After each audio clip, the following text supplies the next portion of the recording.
আমার স্নেহের ছাত্র ও ছাত্রীরা, এখন আমি তোমাদের জন্য নিয়ে এসেছি একটি প্রবন্ধ রচনা। করুণাময়ী জননী মাদার টেরিজা। চ্যানেলে নতুন হয়ে থাকলে অবশ্যই তোমরা চ্যানেলটিকে সাবস্ক্রাইব করে নিও। ভূমিকা: ঈশ্বর সাধনার পরম পথ হল আর্তের সেবা। বিশ্ব মানবতার মন্ত্রে উদ্বুদ্ধ হয়ে যাঁরা পৃথিবীর পথে পথে হেঁটেছেন, যুগে যুগে বঞ্চিত মানবাত্মার ক্ষুধা তৃষ্ণার আর্তনাদ বারে বারে যাদের স্বাভাবিক গতিকে করেছে স্তব্ধ, করুণাময়ী প্রেমময়ী টেরিজা তাঁদের অন্যতমা।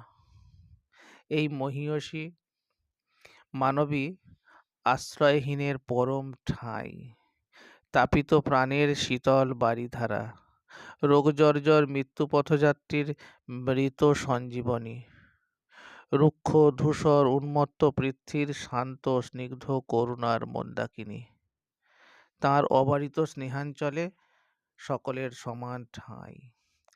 তাই তিনি জগৎ মাতা, শতাব্দীর মহাজননী। জন্ম ও শিক্ষা: মাদার টেরিজার জন্ম হয় 1910 সালের 26শে আগস্ট যুগোস্লাভিয়ার স্কোপেজ শহরে। বাল্যকালে তার নাম ছিল অ্যাগনেস গোনহা। তার বাবা পেশায় ছিলেন কৃষক এবং জাতিতে আলবেনীয়। পাঠ্যপুস্তকের ঘেরাটোপে তাঁর যেন কিসের অভাব হতো, তাই লেখাপড়ার ফাঁকে গির্জার উপাসনাগৃহে ছুটে যেতেন, ধর্মকথা শুনতেন।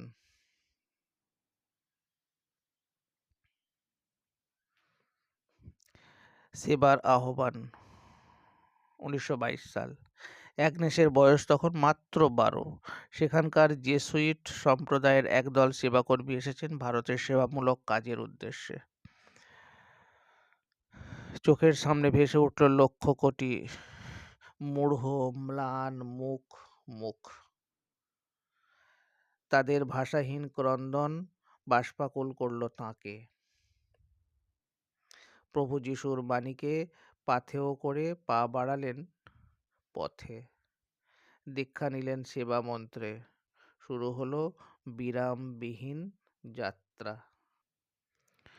কর্মজীবন: নবীন সন্ন্যাসিনী অ্যাগনেস আয়ারল্যান্ড হয়ে ভারতে এলেন 1928 সালে। ভূগোলের শিক্ষিকা রূপে কলকাতার সেন্ট মেরিজ স্কুলে যোগ দিলেন। দীর্ঘ 18 বছর শিক্ষকতার কাজে নিযুক্ত ছিলেন, কিন্তু তাতেও তাঁর মন বসল না।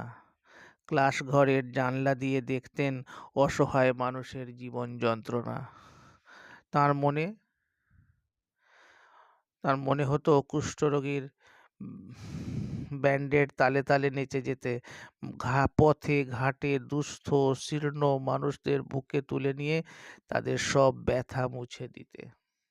1931 সালে করুণাময়ী জননীর রূপ ধারণ করে আবির্ভূত হলেন টেরিজা।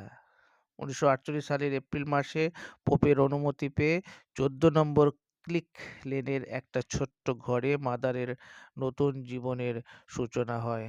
তার পরনে উঠল চিরপরিচিত নীল পাড় সাদা শাড়ি। সেবাধর্মের বিস্তীর্ণ ক্ষেত্র: 1952-তে কলকাতার কালীঘাটে মাদার প্রথম দরিদ্রদের জন্য হোম খোলেন, যার নাম দেন নির্মল হৃদয়। হতদরিদ্র ও দুরারোগ্য মানুষ এখানে আশ্রয় এবং চিকিৎসা পেতেন। এই সময়ে টিটাগড়ে কুষ্ঠরোগীদের জন্য তিনি একটি আশ্রম খুলেছিলেন। 1965-তে দরিদ্রদের জন্য ভারতের বাইরে প্রথম আশ্রমটি খোলেন ভেনেজুয়েলায়। 1971-এ মিশনারি কাজকর্মের জন্য নিউ ইয়র্কে একটি কেন্দ্র খোলেন। এখন সারা পৃথিবী জুড়ে মিশনারিজ অফ চ্যারিটির প্রায় 4,500 সন্ন্যাসিনী লক্ষ লক্ষ স্বেচ্ছাসেবী কাজ করে চলেছেন। 5ই সেপ্টেম্বর 1997-তে তার মৃত্যু হয়। মৃত্যুর পরেও তার কাজ থেমে নেই। তার সেবাকর্ম বা সেবা ধর্ম মমত্ববোধ ও অনন্য মনুষ্যত্ব বিশ্ববাসীর কাছে অনুকরণীয় হয়ে থাকবে। পুরস্কার। মাদার বিভিন্ন স্থান থেকে বিভিন্ন সময়ে পেয়েছেন তাঁর অম্লান সেবাকর্মের উজ্জ্বল স্বীকৃতি। তিনি 1979 খ্রিস্টাব্দে শান্তির জন্য নোবেল পুরস্কারে পুরস্কৃত হন। এই পুরস্কারের অর্থ তিনি আর্তদের সেবায় উৎসর্গ করেন। 1962-তে পদ্মশ্রী, 1972-এ নেহেরু পুরস্কার, 1980-তে ভারতরত্ন উপাধি এবং বিশ্বভারতীর দেশিকোত্তম উপাধি পান। এছাড়া ম্যানিলা থেকে পেয়েছেন ম্যাগসাইসাই ভ্যাটিকান সিটি 23তম পোপ জন পুরস্কার দেন। চরিত্র মাহাত্ম্য। টেরিজার কাছে জীবসেবাই শিব সেবা। আর্ত মানুষকে সেবার মধ্যেই তিনি পেয়েছেন তাঁর ঈশ্বরকে। তিনি খ্রিস্টান ক্যাথলিক ধর্মে দীক্ষিত হলেও সমস্ত জাতি ধর্ম বর্ণের ঊর্ধ্বে। তিনি জোর করে কাউকে ধর্মান্তরিত করেননি। স্নেহময়ী জননীর স্বরূপ তাঁর অন্তরে। এমন নিঃস্বার্থ সেবা, এমন অক্লান্ত কর্মপ্রচেষ্টা, অখণ্ড আত্মবিশ্বাস, ঐকান্তিক ভক্তি, অথচ শিশুর মতো সহজ সরলতা মানব ইতিহাসে খুব কমই দেখা গেছে। বঙ্কিমচন্দ্র বলেছিলেন, পুষ্প আপনার জন্য প্রস্ফুটিত হয় না। মাদার টেরিজাও ঠিক তাই। তিনি নিজের জীবনকে অপরের সেবায় নিয়োজিত করেছেন। অনাথ, আতুর, দুস্থ ও রোগগ্রস্ত মানুষকে নিঃশর্ত ও নিঃস্বার্থভাবে সেবা করে তিনি মানবতার এক অভিনব দৃষ্টান্ত স্থাপন করেছেন। উপসংহার।